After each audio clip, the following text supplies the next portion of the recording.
Hey, everybody. Welcome back to the Josh Smith Show.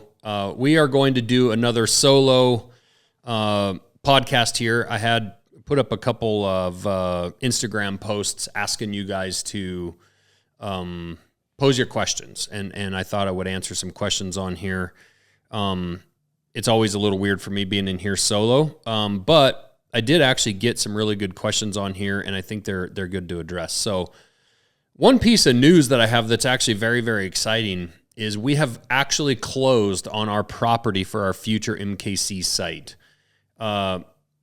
We're right now located on my home property out here in Frenchtown. It's private property. It's not open to the public, and we get a lot of people requesting to come by. And then, frankly, also we're out of room. We've been in this building about a year and a half, and we're pretty much maxed out on it. So we started looking around for a place to find where we're going to be for our next site, and we found the Five Valley Stockyards in Missoula has been for sale for 4 or 5 years, and it's a unique piece of property. It's 27 acres, and it's bordering the highway frontage, Interstate 90, which is one of the busiest interstates in the country, especially in the north half of the country. The unfortunate part, and this leads into one of these questions where what are you going to do with the stockyards? And so I wanted to address that. This is a little bit more for local people, but I think the national people just will find it interesting. They've been selling cattle and horses on this site and in this building and this property for decades. The unfortunate part of the Western way of life, ranching, farming, and whatnot, is it's become harder as cities grow outside of the towns that they originally were in. They start taking over farmland, ranch land, and commercial pieces of property along interstates become very valuable. When this was built, I actually, when I was cleaning some of it out the other day, the guy that built it stopped by, Mr. Robbins, and he told me he paid $55,000 for that property. Well, we paid over $2 million.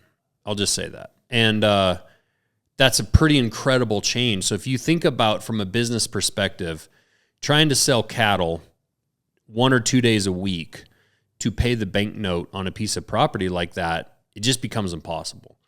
And so you have to find different ways to use that land. And the cool thing I think about this is the fact that we are actually keeping that going in a small way. We are turning it into a receiving yard. There's an auction yard, a cattle auction yard, about 2 hours from where we live here. We leased it out to them, and every Monday morning from 6 a.m. until 1 p.m., they're going to allow people to drop their cattle off there, and then they will load them on semis and take them to the auction yard. And for those of you that don't understand the cattle business, it can be very difficult, especially if you don't own a ton of cattle. If you have 10, 20 pairs and you need to sell the calves, the yearlings, you have to load all those up in trailers and potentially drive 2 hours when you used to be able to sell them at a stockyard 10 minutes from your ranch. Frankly, if anyone else would have bought this land, Costco, Amazon just built right across the interstate from us, Walmart, Coke, any of these places, they aren't going to give a shit about the stockyard and the locals that sell there. They would have already had this thing wiped out. But instead, after owning it for just about 4 days, this last Monday morning, we already had people dropping cattle off and then being transferred. It was very important to us when we were looking at this that we try to find a way to keep this somewhat operational for our neighbors, because these ranchers are our neighbor. And so very excited about this. What we're going to do, it's a big enough piece of land that we are actually going to build our building on the far northwest corner of this property where there is nothing but a bunch of weeds and actually a giant hole. Maybe, Henry, you can put a little B-roll over the top of this. There's a giant hole in the ground right there where they excavated the gravel out for this site decades ago. We're going to build there. We may down the road even subdivide this land and build some other businesses around ours. But that stockyard for the next number of years, at least the plan right now, as long as it's going well for the people that are leasing it, is going to be to still be allowing people to drop their cattle off. So we're very excited. As far as the building process goes, we've been doing the architecture. I've been working with a great architect on this. He's been helping us run down all these little things. I'm actually generally in the project, so I'm finding the concrete guy, I'm finding the builder. I'm working through all these details as the actual general contractor. We're going to build a steel building. We're working through the engineering process right now, the site development side of it. So just in the last week, full disclosure, like we've been working with the Frenchtown Fire Department on what they need for access for ladder trucks. There's certain regulations that they need. There's regulations behind the fire suppression system, how many gallons per minute need to feed the building. There's just a lot. And it's also, frankly, why it's so damn expensive to build these days. There's so many regulations and requirements that drive the costs up dramatically. So we're hoping to put in for permits here in the next month and potentially break ground on our new building this fall. And again, just being fully open and honest with you guys, some of that depends a little bit on how we do, how our growth continues, what the economy's doing. Because before we go tie into millions and more dollars of loans, we got to make sure we're not shorting ourselves on cash for materials. This is the thing. It's still really Brandon and I as the principal owners in this. We haven't sold out to any conglomerates or big investors. So when it comes to building this next building, we have to put a lot of money down. Our houses are up for collateral. There's a lot of risk, and so we have to be sure we're making the right moves and we don't kill a good thing by getting greedy and out over our skis. So that answers the Stockyard question in the land. The last thing I'll say about that, and it should have been the first thing I said, the only reason this is possible is because of the people who have bought knives. Literally every knife order that comes in is helping us buy this land and build this building and build the American dream without the use of VC money and outside groups and investors. We're literally building this brand through Americans supporting an American-made company. So I really do appreciate it. You guys it means more now today than ever to us. Every sale that comes in really does matter. Next question we had here. Who wins in a fight, grizzly bear or gorilla? Henry, what do you think? I don't know much about gorillas. We don't have many gorillas running around Montana. Gorillas are pretty big. I think they're as big or bigger than grizzly bears. I mean, there's brown bears, which are a form of a grizzly bear, which are bigger. But our grizzly bears, 600-700 pounds, 800 pounds maybe. I think I take a gorilla over a black bear, but I think I take like a brown bear or a grizzly over. Yeah, he says black bear, a gorilla over a black bear, and a grizzly over a gorilla. I'm gonna go gorilla over a grizzly. Even those things are big, powerful animals. They're also smarter. I think they might win with some wit. They might even tap him out, maybe get him in like an arm bar.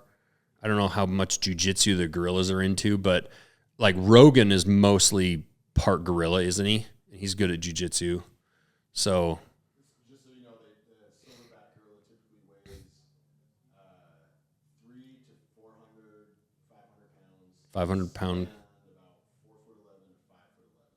So a silverback is about the same size as a grizzly bear here in Montana, but not a brown bear in Alaska. But brown bears in Alaska are lazy. That's why they're so big. All they do is lay around and eat fish, and dead whales. So I'm going gorilla. I think I'm going gorilla. Are you going on any hunts this fall or draw any tags? Yes, actually, both. August 17th, I am driving from here to the very most northern part of British Columbia, basically right when it turns into the northern Northwest Territories. Going moose hunting with Dustin Rowe. Is it what's his? Will you look up his outfit? It's not Canola Outfitters. Anyway, going hunting with Dustin Rowe, an amazing guide, amazing outfit, big outfit. And they have amazing moose. We're right on the edge of the Yukon border there, so there's going to be big moose. And what I'm most excited about is my son Hank is going to be going along. He's 16 years old, going to be a sophomore this year. Kind of going to sacrifice missing a couple weeks of football season, which he's feeling bad about. But he's going to go. Pretty excited about that father-son trip because he'll likely be a college athlete, and I probably won't get a chance to hunt with him much for the next probably 7 or 8 years. What is it? Backcountry, BC, and beyond. Yeah. All right. Thanks. Great outfit. Look up their website. And then I drew a whitetail tag in Kansas. So Pete Alfano that owns Whitetail Properties, they're the real estate company, and they also have, Pete has a couple farms down there in Kansas. I'm going to go hunt with Pete. And they just built an unbelievable lodge down in Kansas. Absolutely incredible lodge, Buffalo Nickel. You guys look that up. So may stay at their lodge, might do a little bit of pheasant hunting. That should be really, really cool. So those are the hunts for now that I have planned. Let's see here. That photo, actually, I posted this question with, do you miss being a lineman? Only a little bit from this aspect that I really did enjoy, like climbing the poles. I look back on it now, and I even should have appreciated it more when I was doing it, like hiking through the mountains, climbing poles, cutting trees out of power lines, looking for trees that are down, operating backhoe and excavator, and just all the different things you get to do in a lineman job is really, really cool. I don't miss the corporate bullshit of that place. Northwestern Energy is a dumpster fire from a leadership standpoint. They couldn't be worse. But the guys there are really good linemen, and just line work in general is a blast. It's a brotherhood. It's really the closest thing you can find to the military, I think, in the civilian sense, that it's a lot of training. It's a lot of gaining respect of guys above you, a lot of building trust, and ultimately you have the guy next to you, you have their life in your hands. If you tell them the wrong thing, you tell them a wire is dead when it's not, you tell them something's feeding from somewhere and it's not, you make a mistake and you cut something that's under tension, any number of things. You don't forewarn him that he's got a hot wire right behind his head when you're in the bucket truck together. There's just so many things you can do to injure or kill your buddy. So that's why there's so much trust involved. That's why the training process is rigorous. I'm not a big union guy generally, but I will say the training, if you want to be a lineman, go IBEW, go through a union apprenticeship, don't cut corners. There's a reason unions were formed originally, and it's for the right reasons. If you go out on a big job and they tell you, hey, you and Henry go change out this junction pole hot, with all this complication to it, the union rules are going to say, no, that's a 4-man crew at minimum. They're not going to allow you to put yourself in an unsafe position, where you see a lot of that in the non-union scabby shit that happens down in Texas and some of these other states that are non-union. So definitely a great thing. I would push I would definitely push my kid towards going and being a lineman, but only if he gets a proper training, because otherwise that shit will kill you. Let's see here. If you could have dinner with one person, Mike Gerst asked me this one, and I have been racking my brain since I saw this yesterday, and it's actually a really hard question. I'm assuming this person has to be alive, because the list of dead people, from Jesus on up is a long list. But as far as alive people, one cop-out I'll say is really, if it could just be my kids and my wife, I'm pretty happy generally. I'm not a big celebrity person. It's cool when I meet these people that are famous and whatnot, but if they're douchebags, I don't want to talk to them anyway. When you meet a celebrity that's a cool person, that's great. But also when you meet someone that's unknown and they're a really cool person, that's just as cool. So I would be curious if I could give someone truth serum to talk to, even like Donald Trump, from the standpoint of what did he learn when he went in to become president? What are some of the secrets that we've been keeping? Who actually really runs the country is a great question. I'd really like to know. Like, I don't even know who this person is, but if I could have dinner with one person, I want to have dinner with the guy who's actually the most powerful person in this country, and I don't think that's the president, but I'm not sure who that is. I'd love to have dinner with all our founding fathers that signed the Declaration of Independence. That'd be pretty cool. It'd be pretty cool to ask them about what they think that's happening today, what they would change about the Constitution if they were to write it today, knowing what they know and where the country went. Just be really, really interesting. I always thought the gift of time travel would be incredible, to travel back in time. I have this armor sitting over here next to me to watch, like, this is Persian armor, like Arms and Armor of Iran is a book that you guys can look up. It's incredible. You see the armor that was built for these guys that would march for 1,000 miles to go to war. It'd be like walking from here to, Chicago to go to war 8 months from now. It's just incredible. I would love to see the Vikings, the samurais, just all these different areas. It would be really cool to have time travel. What's the next question here? Favorite bow. What's your favorite bow? So I have a few bows.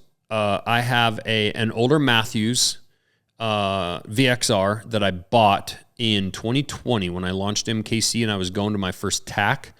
I had an old Bowtech bow for like 20 years. Maybe not quite that long, 15 years. And so I bought a Matthews then. I really, really liked that bow. Then John Dudley built me a bow a couple years ago, the Levitate. Went out to his house. I paid for it, but he built it. Helped me get that all dialed in. I hunted that with that bow for a year or two. It's super, super lightweight. But I got a new bow last year, the Phase 4 Matthews, and none of this is paid. Like, no, I don't take any money from any other brands. We're kind of Switzerland, so I get to just have an opinion. I absolutely love that Phase 4 Matthews. I would love to have a Hoyt. I'd love to try out a Hoyt. My boy just got a brand new Hoyt. He loves it, but he's got gorilla arms, so his draw length's about 9 inches too long for me. So I can't shoot that Hoyt, but I test drew one at TAC and just shot it into a target there at their trailer, and it was really, really smooth. So I'd love to try out a Hoyt, but my Phase 4 from last year, and then everything everyone says about the new Matthews lift, everyone says it's incredible, and I believe that. Speed-wise, this is interesting because I actually just got a new Garmin chronograph from Brian Morgan. I was just over at Hat Creek, and I'll talk about that in a second. Last night, I tracked the speed of all three bows. Just wanted to see what the speed of the arrow was, and I wanted to set up my loop-holed rangefinder, my full draw 5, with my data, so it's ready to go for TAC. The old Matthews VXR, and mind you, this is the same exact arrow. The way I set up my arrows is it's the same arrow out of all three bows. So if I drop a bow or screw one up or something happens, or I run out arrows or whatever, I have plenty of arrows because all three arrows or bows are shooting the same arrow, same setup. I like that. I don't need to have a ton of different arrows around. I don't need a bunch of different setups. One arrow, Easton arrows, good to go. All fletched with MKC fletchings, all the same. So I shot all three last night. My VXR from 2020 was shooting about 275 feet per second. This is a 375 and a half grain arrow, by the way. Not super heavy, but not super light. The brand new Phase 4 I'm shooting was right at 290 feet per second. And I was a little surprised the Levitate was shooting at 294 feet per second. A little bit faster. But what I will say is that Levitate was way louder bow. And tended to dance around. I have a back stabilizer on it, which helps, but it's such a light bow, it tends to dance around. The Matthews is a little heavier, so it's a little more stable to hold on target. I think the draw cycle's smoother. I just like the Matthews way better than I like the PSE. But the PSE was a little bit faster if you're a speed freak. And I actually think my Matthews is 75-pound limbs, not 70. The PSE is 70. So even with the stronger limbs, it's a little bit slower. But 4 feet per second, I don't think it's going to change anybody's life. So that's the deal. Like I say, I would love to have a Hoyt, and definitely probably would love to have that new lift. All right. These two questions kind of go hand in hand. How do you start a business, or how to start a business? Like, how do you scale it up, kind of like we did with MKC? And then another question that kind of parlayed into that was like, how did we grow so fast? Or the question was more, how did you grow a company so fast? I'm going to start with that one. I didn't grow this company so fast. We grew it fast. First year and a half before Brandon was around, I was just prototyping stuff. I didn't have a website. It was an idea. When I started to really think like, okay, I'm going to get serious about this, I also at that time met Brandon. He helped me build a website. But Brandon's my business partner, our VP, and our marketing guru and brand builder. I think what I personally did really well and continue to do well right now is I find people that are smarter than me and put them around me. I'm not particularly smart or gifted or talented, but I do think I am very, very good at gauging personalities and gauging people and who's full of shit and who's legit. And I think this comes with age. I've gotten good at knowing what I don't know, which is most things. And I can spot talent and spot people that are really, really good at what they do. So, for example, when I started seeing how talented Brandon was, instead of standing away and trying to tell him exactly what to do at his job, even though I like to meddle sometimes in the marketing side, for the most part, I just empowered Brandon to do what Brandon knows how to do really, really well, which is market and build brand. Another example of that would be when Brandon and I decided we needed more help on the operations side. And, through some fortune and good luck, Andrew put in for that job and ultimately made him director of operations. It was clear he knew more about operations than Brandon or I would ever know. He came straight out of Amazon, pretty high up there, and was a phenomenal hire. Hiring really good people on the marketing team under Brandon, Mike, Henry and Riley on the camera side, video and photo editing, graphic designers, spotting graphic design talent, even if you don't hire them as full-time employees, maybe it's contract. On the other side, Tristan and Melissa, spotting people who maybe didn't necessarily have a lot of particular skill at the moment, but they had the right personality and the right attitude and the work ethic to train them. So there's two different ways you can kind of grow a business. You can do it all yourself and try to be the master of every domain. And I think that's going to be limiting, but that might be appropriate in certain businesses. In this business, that was going to hold us back. If I tried to just be Master Smith, Josh Smith, and control everything, we were never going to scale. We're nowhere near where we want to be. So we're going to have to continue to scale. And so right now we're also teaching our people who have come to work here that they need to think in the same way. When they're hiring someone, like Andrew says at Amazon, you're always trying to hire someone 50% better than yourself. So for example, Dylan right now, we are, and Ian and Jacob, those guys are looking for a machinist in the shop. I told Dylan, I don't want him to hire somebody that he needs to train. I want Dylan to hire somebody that the minute that guy starts, Dylan's starting to ask that guy questions, and all of a sudden he's hired himself a mentor. That doesn't mean Dylan loses his spot in the company or becomes less important. It just means we grow faster and we have more expertise. We are looking for absolute hammers. Now, that being said, there's other places we want to grow from within that training is the right thing. Tristan and Melissa are a great example of that. They started out, Tristan was literally in high school, and now he's managing everybody downstairs with Melissa. Melissa came here running skid steer and trying to work some excavation job in February and was miserable and really had no skills for this job. But she was a serious person. She had work ethic and could spot right away that she was our kind of people.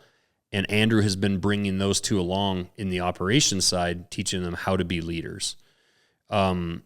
The sharpeners we've hired, those guys are phenomenal, and it's a grueling, hard job, but we are able to train that and then have them train the next people. So my biggest thing that I think for advice, if you want to grow a company and grow a brand, is don't be afraid to give a little bit up and offload it to people who are better than you at something. Brandon, for example, when I offered him a partnership, there really wasn't much here in this company, but I offered him a significant amount of partnership. It wasn't some 95 to 5 percentage. This was much closer to 50% than it was to 0. And so, yeah, I kept majority ownership, but Brandon's right there close to me, and I treated him as a 50-50 partner really all the way along. And what that did is that allowed him to understand that if he worked really hard and did a good job, he was going to grow something that he could also do well in the end financially as well. So I think if I would have started this company in my early 20s, mid 20s, I would have tried to have done everything, and would have probably been very slow to part with that ownership piece. But what's better, owning 50 or 60% of $100 million or 100% of $1 million? And that's kind of how you can kind of look at that. That was my thought process from the beginning. It was either we were going to build a big, big brand or we were going to fail. There was really no in between. I'd say right now we're in between. Just naturally, we're only 4 years in. We're on the way to being a big brand, but we still have plenty of opportunity to fail or succeed.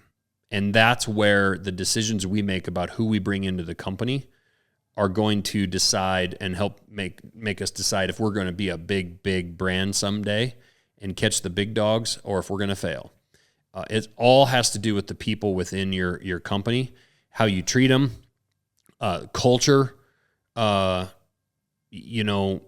what's a fit for you and your company and the kind of people that you're trying to hire and have in your company. I think also your customers feel that, and you end up attracting the kind of customers that you have as your kind of employees. And so we have high expectations around here, but it's a phenomenal work environment and absolutely love the people we work with. So as far as the how to start a business, and this was particular to a knife maker that asked me this question, it's really about, I had a day job when I started this. I was a lineman. And so I had something that was secure and safe and paid the bills. And then I did this at night and before work and on weekends. And you have to dedicate that time.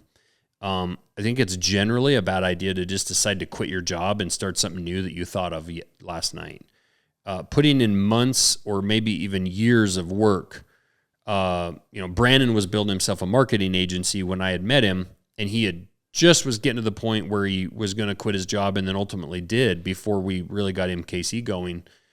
But he wanted to replace his entire income with his backup kind of dream and job before he quit.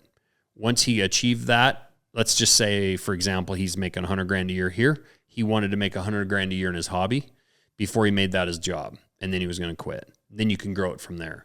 I think that's generally a pretty good idea, or at least a significant amount of your income.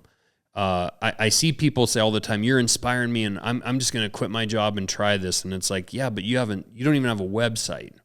Slow down. You have to be willing to sacrifice and put the hours in, and the sacrifice is the big part. People look around here, they look at my place, they're like, "Oh, you're so lucky, and you're lucky you did this, and lucky you did that." You hear Cam Haines say this all the time. It must be nice. When I bought my place, there was no road in here. I built the road. I built the ponds. I built the barn. I built the yard. I built the fences. I built everything.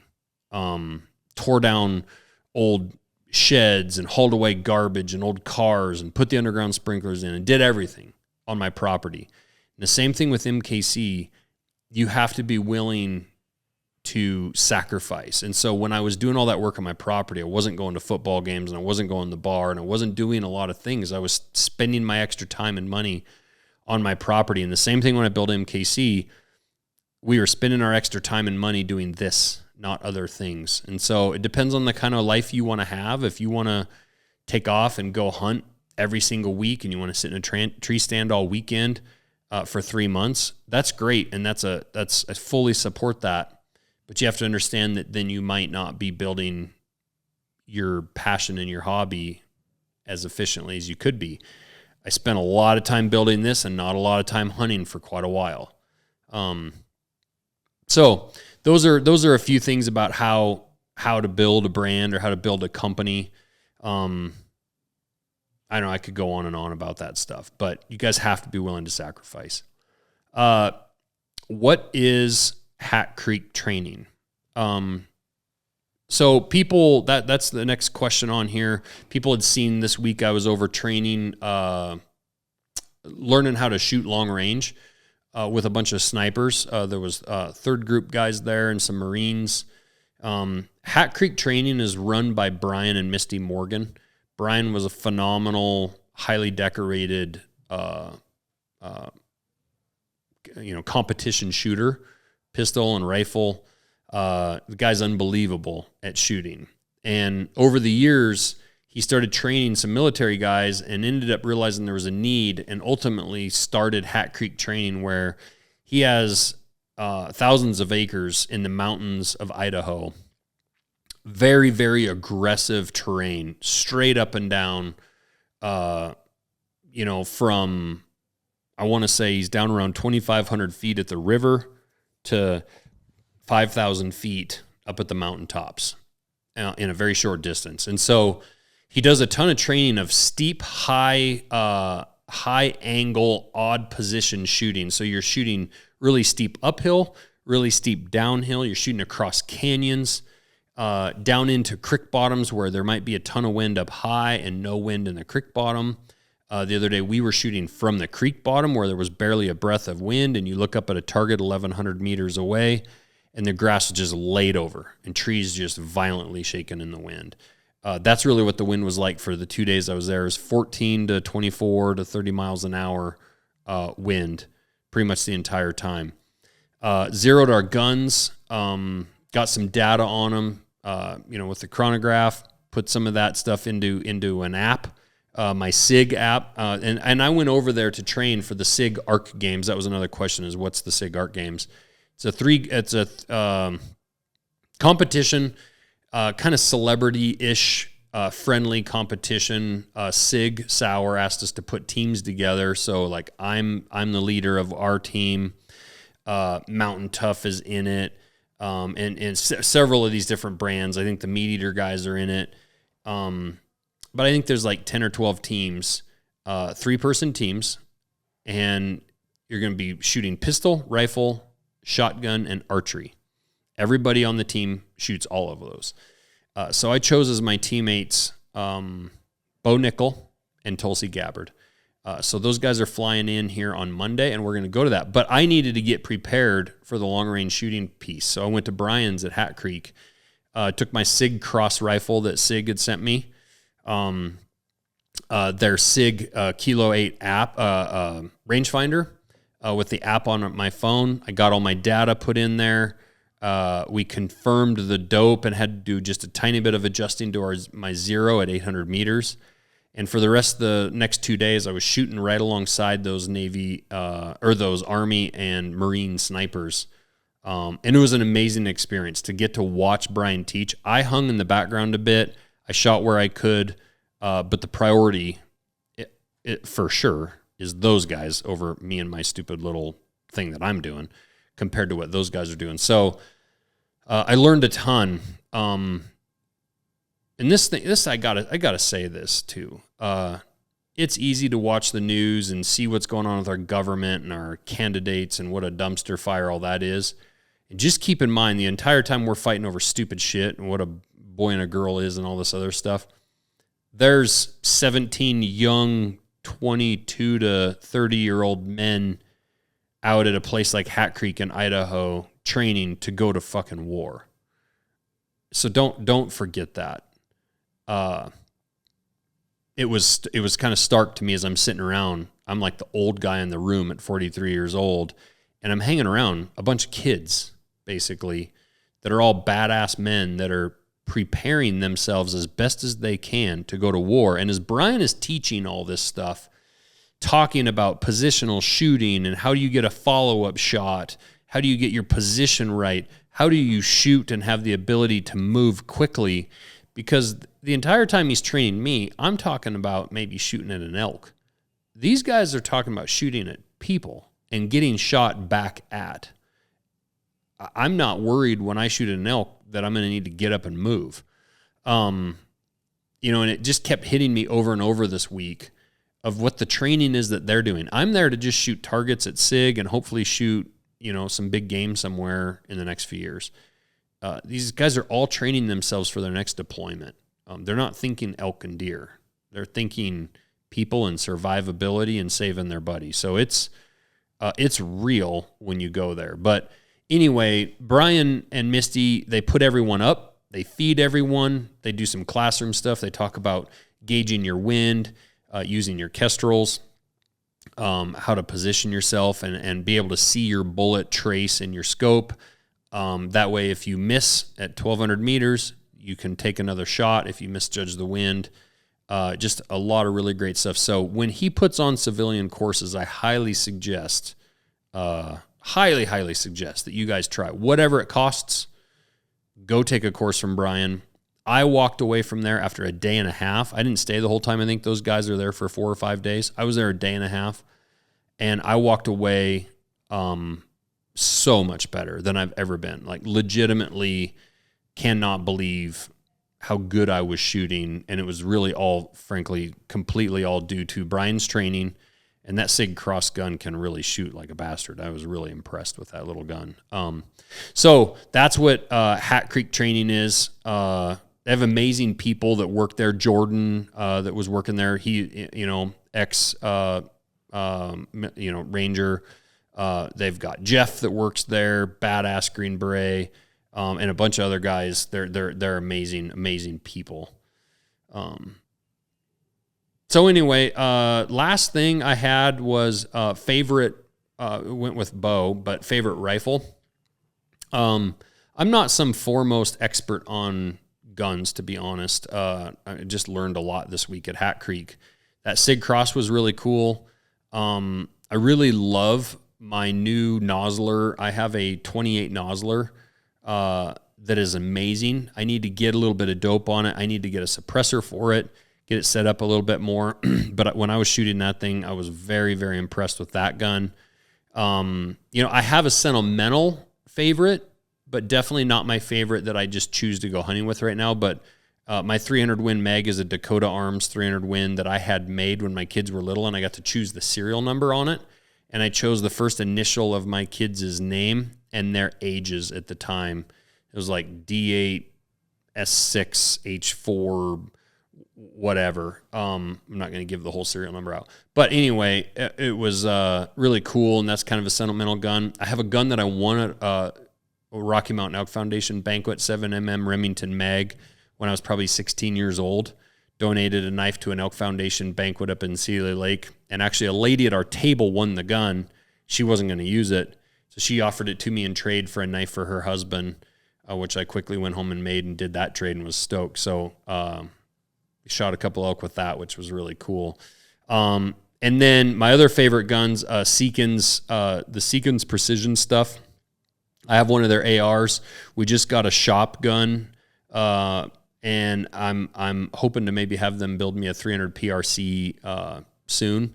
Maddie and Danny Nelson work there. I haven't met Glenn Seekins, but Maddie and Danny rave about him. So does Brian Morgan. They're building just ahead of us, like the equivalent of MKC in the gun industry in Idaho. They started, before us, but they're growing at that kind of a pace, adding machines, adding space, American made, best humans you can find. And that's really what I'm mostly about. The SIG people have been amazing to me. The Seekins people have been amazing. Nosler folks, John Nason, Maddie, John Nosler, those guys are amazing. I'm a very big people person. There's a lot of brands. There's a lot of great guns out there. I'm sure there's a lot of gun companies you can't go wrong with, but those guys have all been really, really cool, and very supportive of our brand when we were tiny and probably, frankly, didn't deserve it. So, that's Henry. Do you have was there anything else? Any questions or? Personally, I don't have any questions prepared. No, I just wasn't sure if you've heard of something that maybe I needed to answer, if you had some thought on something. We have a bunch of new stuff coming. Tactical stuff is coming out in July. We have something new coming for the kitchen here shortly. We have, honestly, we've kind of hosed our shop a little bit because we put so much new on the calendar this year when we planned this last year that now the chickens are coming home to roost and we're crushing ourselves in the shop with all this new prototyping and just dialing all the little details in, but we're going to make it happen. So appreciate your guys' support. Thanks for listening to this. Henry, how long has this been? Is this, we all good? Perfect. It's a lot of talking. No, I appreciate everybody's support. I'm very excited about this property that we just bought. My son and another high school kid are up there working on it right now. We have a ton of work to do. It's a shithole when we bought it. It's already cleaning up nicely. Definitely living the American dream. It's pretty cool. I will be at Big Sky Tack. This podcast is coming out on Monday, actually, of Big Sky Tack. So next weekend, or if you're listening to this coming weekend, come see us at Big Sky Tack. We are having a party at Sitka HQ where we are going to show a portion of the film that we did with Sitka, featuring Cole Kramer carrying Jonathan Blank to the top of a mountain on a ram hunt and caribou, which was an amazing film. Go watch that on our YouTube if you can't be at that Sitka event. But that's from 4 to 7 o'clock on Thursday night. Friday morning, I'm going to do the Mountain Tough hike. I'm going to go on the Meat Eater podcast trivia on Friday or Thursday. And then we'll be up at Big Sky Tack. And then not too long after that, we will be down in Utah at that tack as well. And then I'm going to head out to SIG headquarters at the end of the month as well. Lastly, I want to say this. I want to close with this. I want to send my condolences to Bert Soren and Sornex and the whole family there at Sornex. They lost Pops, who is the patriarch of that company. And, Bert's dad, Bert Soren's dad, Pops was an incredible person, did groundbreaking things in the strength training world, and in what we see in, gym racks and in training, the types of training we see college and professional teams doing, bodybuilders, powerlifters. Pops raised an incredible son in Bert, and Sornex is largely responsible for the success of MKC even getting off the ground. The event Winter Strong that they put on where I first got to meet Pops is the event where I got to connect with so many people that I consider really close friends today. Absolutely love the Sornex family. They are family. I know Bert and that whole entire crew is crushed by kind of the unexpected loss of Pops. But that was a legendary man. Their slogan is "Be Legendary." Pops was absolutely legendary. Sornex is legendary. Bert is legendary. They're living a legendary life as Pops led. So condolences to them. We'll be heading out to his funeral here shortly. But we wish them all the best, and we really do sincerely thank Sornex for helping MKC get off the ground. Thanks, guys.